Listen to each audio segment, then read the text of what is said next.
मागील आठवड्यात इचलकरंजी महानगरपालिकेचे महापौर, उपमहापौर, सर्व समितींचे सभापती, विरोधी पक्षनेते, काही गटनेते आणि नगरसेवक यांनी इंदोर येथे अभ्यास दौरा केला। या अभ्यास दौऱ्यामध्ये शहराची सुंदरता राखण्यासाठी करण्यात येणाऱ्या उपाययोजनांची माहिती जाणून घेतली। देशातील सर्वात सुंदर, स्वच्छ असणाऱ्या या शहराची माहिती घेऊन इचलकरंजी शहराचाही विकास त्या धर्तीवर करावा असा संकल्प सर्वांनी केला। नागरिकांनीही त्यांच्या अभ्यास दौऱ्याचे कौतुक केले, कारण त्यांनी सांगितलेल्या तिथल्या कथा। मात्र या कथा इथे बोधकथा बनून तर राहणार नाहीत ना, हा प्रश्न निर्माण होऊ शकतो।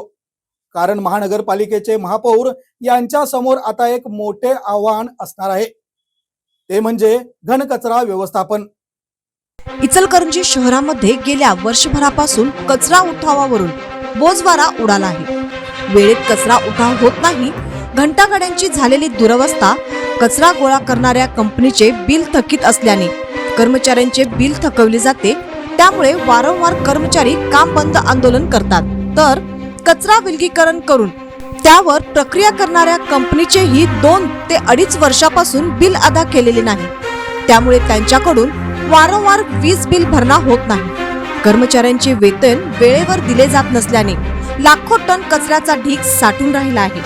माजी आमदार प्रकाश आवाडे यांनी महापालिकेकडून कचरा मुक्त होत नाही याचा नाहक त्रास परिसरातील नागरिकांना होत असल्यामुळे हा कचरा जवाहर साखर कारखान्यास देण्याची मागणी 4 वर्षांपूर्वी केली होती आणि त्यासाठी स्वखर्चाने हा कचरा उचलून घेऊन जातो आणि डेपो रिकामा करून देतो असे सांगितले होते। मात्र त्यालाही तत्कालीन नगरपालिका महापालिकेकडून केराची टोपली दाखविली।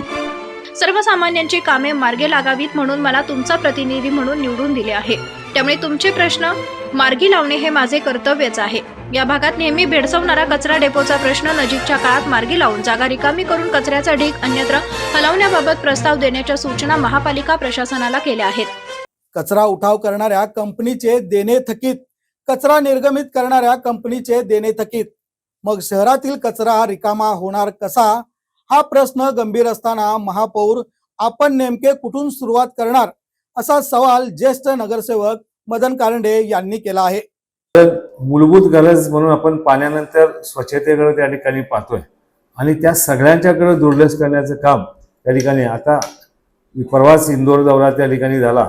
इंदोर दौरा झाला होता फक्त इचलकरंजी शहराची एक स्वच्छता इंदोर सारखं व्हावी, परंतु तिची सुरुवात महापौराने आणि आयुक्तांनी त्या ठिकाणी करावी म्हणून एक वेगळ्या आशाने पाहत असताना इथून श्रीपासून सुरुवात करावी लागते का, असा प्रश्न त्या ठिकाणी निर्माण झालेला आहे। सर्वसामान्य नागरिक एक वेगळ्या अपेक्षेनं ह्या सगळ्या गोष्टीकडे पाहत असताना प्रशासन आणि जे आम्ही आलेले सगळे नगरसेवक हे कोणत्या दिशेने जातोय, हाच प्रश्न आमच्या समोर सारख्या नगरसेवकाला त्या ठिकाणी पडतोय।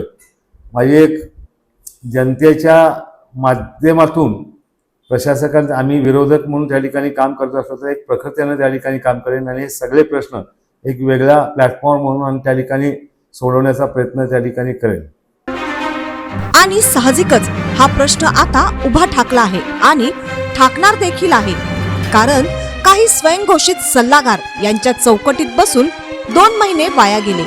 आता पुढील 10 महिन्यात निदान सुरुवात तर होऊ दे अशी अपेक्षा शहरवासियांची आहे।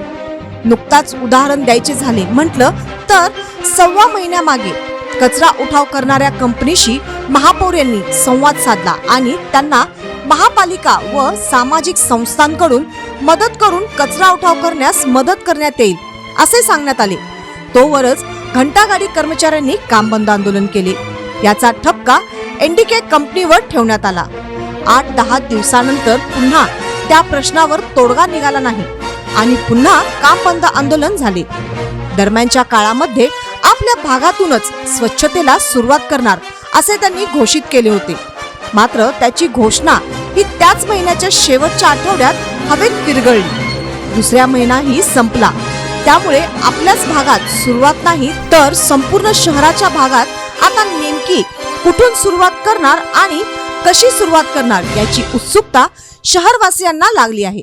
इंदोरचा दौरा सफल झाला, त्यातून खूप काही शिकण्यासारखे झाले। हातात हात घालून काम करूया असे सत्ताधारी मंडळी सोबत विरोधी गट नेते देखील तयार आहेत। सर्व नगरसेवक आपल्या प्रभागातून मदत करण्यास तयार आहेत.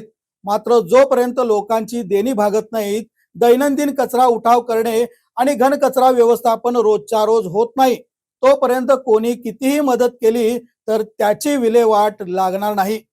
आणि यामध्ये फक्त पैशांचे राजकारण नाही, तर इचलकरंजी शहरातील सत्ताधारी विरोधी गटात असणारा असमन्वय याला कारणीभूत ठरू शकतो. जेव्हा एखाद्या कारखान्याने कचरा घेऊन जाण्याची मागणी केली होती विना खर्च, तर महापालिकेने त्यामध्ये आडकाठी का घातली, यामागे कोणता अर्थ दडला होता? आज कचरा साचून मक्तेदार कंपनीचे कोटीचे रुपये देणे बाकी आहे. त्याचा भुर्दंड शहरवासियांवर पडणार आहे. या सर्वांचा सारासार विचार केला तर यंदाच्या वर्षात तरी महापौरांना कचरा डेपो साफ करण्यास वेळ मिळणार का, याचे मोठे आव्हान उभे ठाकले आहे.